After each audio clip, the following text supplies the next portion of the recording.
الحمدللہ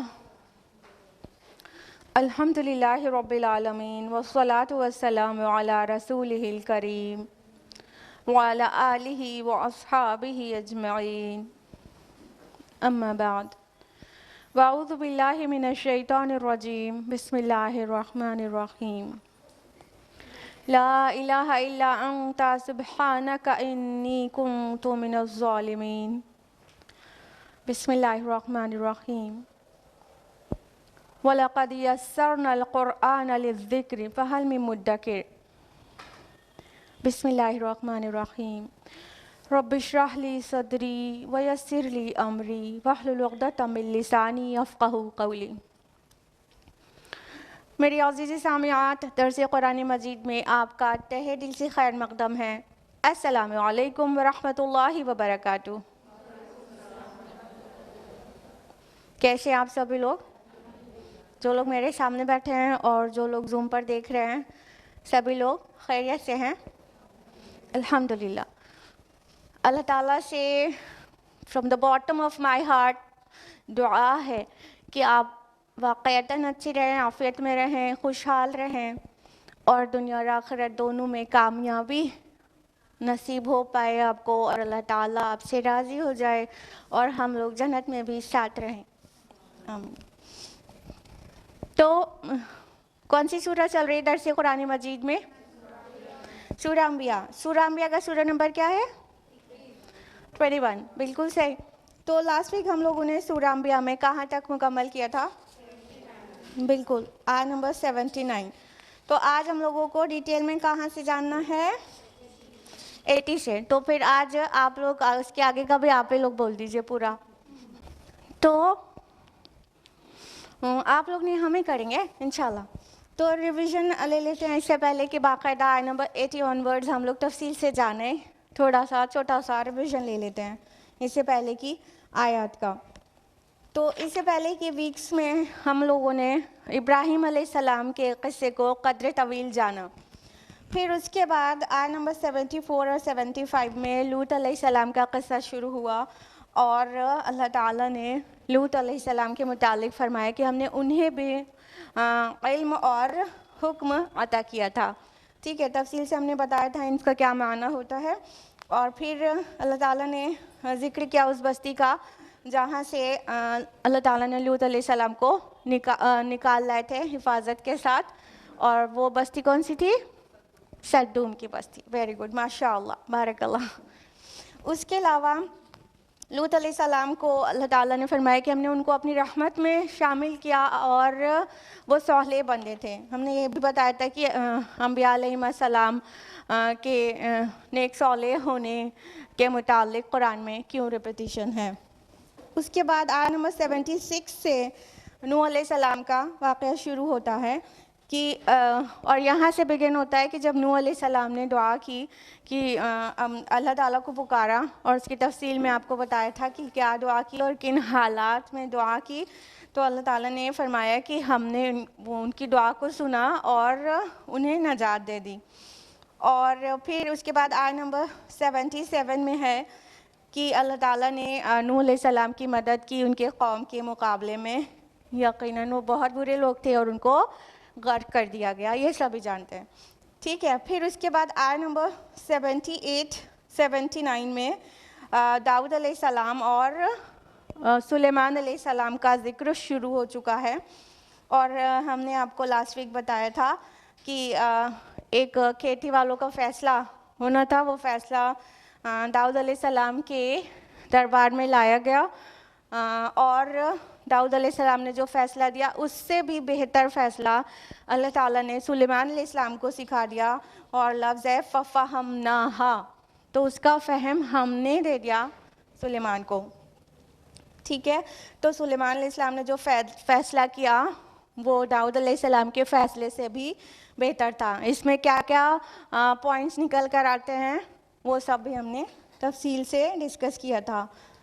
پھر اس کے بعد داؤد علیہ السلام کے متعلق آیا کہ ہم نے ان کے لیے مسخر کر دیا تھا پہاڑوں کو جو تسبیح کرتے تھے اور پرندوں کو بھی، اور یہ سب کچھ کرنے والے ہم تھے۔ یعنی یہ جو بھی معجزات انبیاء سے سرزد ہوتے ہیں اس کا فاعل حقیقی کون ہوتا ہے؟ اللہ سبحانہ و تعالیٰ.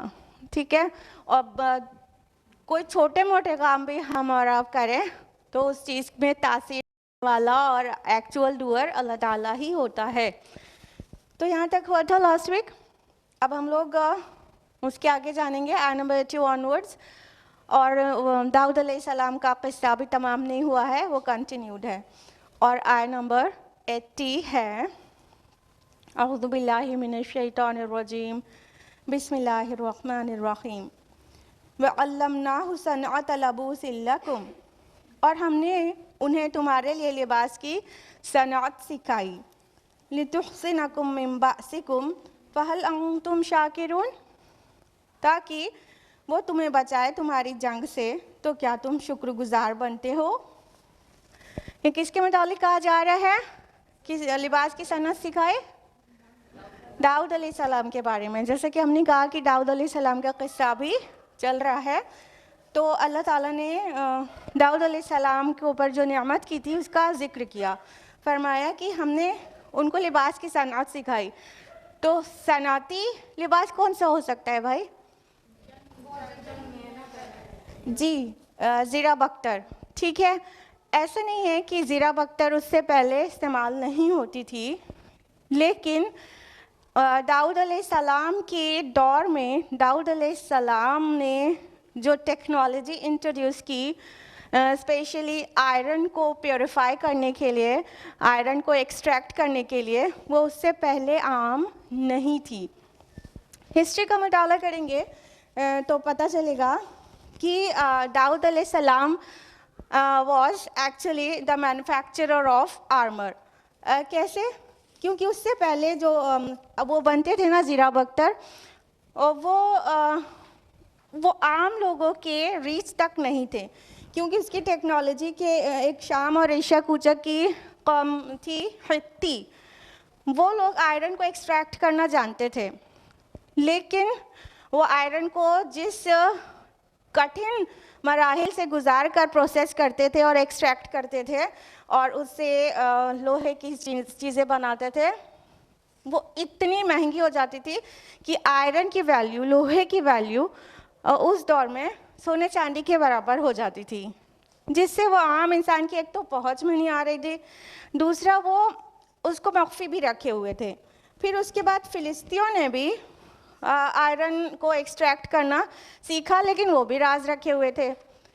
تو عام لوگوں کے نالج میں آئرن کی جو ایکسٹریکشن ہے اور اس سے صنعت کاری سے جو زیرہ بختر وغیرہ یعنی جنگی لباس بنانا, اس کا جو ٹیکنالوجی ہے وہ عام لوگوں کی پہنچ میں ایک تو نہیں آ رہی تھی, اور دوسری بات یہ کہ وہ بہت زیادہ مطلب عام لوگوں کی افورڈ کرنے لائق بھی نہیں تھی اور اتنی اچھی نہیں تھی. تو داؤد علیہ السلام جب مبعوث ہوئے, تو جس کو ہسٹری میں آئرن ایج پڑھتے ہیں 1200 to 1000 BC, 1200 سے 1000 قبل مسیح, یہ آئرن ایج کہلاتا ہے. داؤد علیہ السلام اسی ایج میں مبعوث ہوئے تھے. تو داؤد علیہ السلام نے ایک تو آئرن کے ایکسٹریکشن کو آسان بنایا, آسان ہی نہیں مطلب پھر وہ راز نہیں رہ گیا. دوسرا, جہاں پر فلسطین کے وہ علاقوں پر جہاں لوگ اب داؤد علیہ السلام تھے, وہ آثار قدیمہ کے مختلف ریسرچز سے پتہ چلتا ہے کہ وہاں پر جو لوہا پگھلانے کی بھٹیاں پائی گئی ہیں, وہ بھٹیاں آج کی جو ماڈرن ٹیکنالوجی بلاسٹ فرنیسز ہوتی ہیں اس سے بہت سملر وے میں, سملر ٹیکنالوجی سے ورک کرتی تھیں. داؤد علیہ السلام کے دور کی فرنس آج کی بلاسٹ فرنس ٹیکنالوجی پر بنی ہوئی تھی. یعنی اللہ تعالیٰ نے داؤد علیہ السلام کو آئرن کو ایکسٹریکٹ کرنے کا طریقہ سکھایا, اور پھر اس سے جو جنگی لباس یعنی زیرہ بختر آرمر کا جو مینوفیکچر ہوتا تھا وہ بہت ٹیکنیکل ہو گیا, اور وہ جس طرح داؤد علیہ السلام بناتے تھے اتنی